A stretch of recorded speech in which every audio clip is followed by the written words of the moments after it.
আজকে সকাল, সকাল উঠে কিন্তু কাজ শুরু করে দিয়েছি। আর যেহেতু কিছুদিন পরেই ঈদ, আর ঈদ আসলেই কিন্তু ঈদের দিন আমাদের মেয়েদের অনেক কাজ থাকে। আর এই যে দেখতে পাচ্ছেন এখানে লাউ আর গাজর গ্রেট করে নিয়েছি। এটা দিয়ে আমি ঈদের দিন সেমাই রান্না করব, যেটা কিনা আমার শাশুড়ি মায়ের অনেক পছন্দের একটা সেমাই। তো প্রতি বছরই চেষ্টা করি আমি এই সেমাইটা রান্না করার জন্য।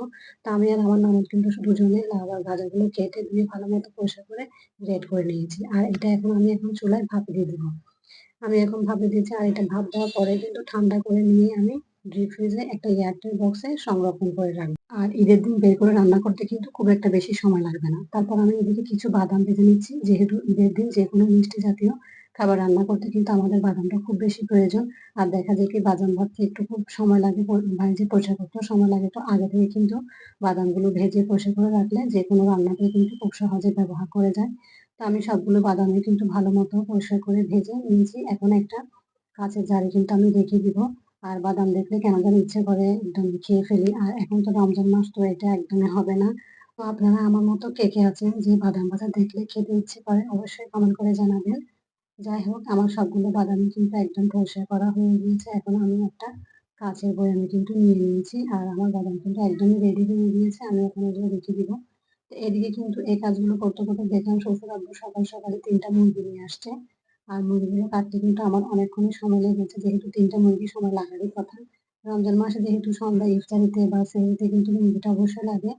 তো সেজন্য আমি এগুলো মুরগিগুলো একসাথে কেটে পরিষ্কার করে নিয়েছি। আর একসাথে কিন্তু কেটে রেখে দিলে সুবিধা হয় অনেকটাই। প্রতিদিন কাটাকাটির ঝামেলাটা আর করতে হয় না। তো আমার সবগুলো মুরগি কিন্তু কাটা হয়ে গেছে। আর মুরগিগুলো খুব ছোট, ছোট ছিল, সেজন্য অল্প দেখাচ্ছে, কিন্তু এখানে ৩ টাই মুরগি। তো মুরগিগুলো আমি ধুয়ে কিছুটা রান্না করে নিয়েছি। এটা আমার মুরগির মাংসটা প্রায় হয়ে গিয়েছে। তো এর সাথে কিন্তু আমি অন্যান্য আরো ২ টা রান্না করে নিয়েছি। সবজি আর মাছও রান্না করেছি। সেটা আর ভিডিওতে দেখালাম না, যেহেতু ভিডিওটা অনেক বড় হয়ে যাবে। এই তো মুরগির মাংস রান্না হয়ে এসেছে। এখন আমি বিকেলে ইফতারিতে কি, কি আয়োজন করছি সেটা আপনাদের সাথে শেয়ার করব। ইফতারিতে দেখা যায় কি প্রতিদিনই ছোলা বুট এগুলো করতে হয়। আর ছোলা কিন্তু ইফতারিতে না খেলে একদমই ভালো লাগে না। সেজন্য আমার বাসায় কিন্তু প্রতিদিন এই ছোলা বুটটা আমি করার চেষ্টা করি। দিন রোজা রেখে দেখা যায় কি অন্যান্য আইটেম যাই খাই না কেন, ইফতারিতে ভাজা পোড়ার আইটেমটা না থাকলে একদমই মনে হয় যেন ইফতারিটা অসম্পূর্ণ। তো কষ্ট হলেও চেষ্টা করি ইফতারিতে ভাজা পোড়া আইটেমটা কিছুটা হলেও রাখার জন্য, যেহেতু সবাই খেতে খুব বেশি পছন্দ করে।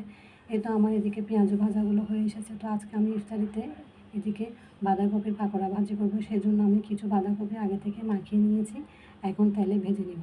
সেই সাথে কিন্তু আমি এখানে মেয়ের জন্য একটা চিকেন ফ্রাইও করে নিয়েছি, যেহেতু মেয়ে চিকেন ফ্রাই খেতে বেশি ভালোবাসে। আর সেটা ভিডিওতে নিলাম না। তো আজকে আমার এই তো সারাদিন আমি যা, যা রান্না করলাম এবং ইফতারিতে কী, কী করলাম সেটা আপনাদের সাথে তুলে ধরার চেষ্টা করেছি। আশা করি আজকের ভিডিওটি আপনাদের অনেক, অনেক ভালো লাগবে।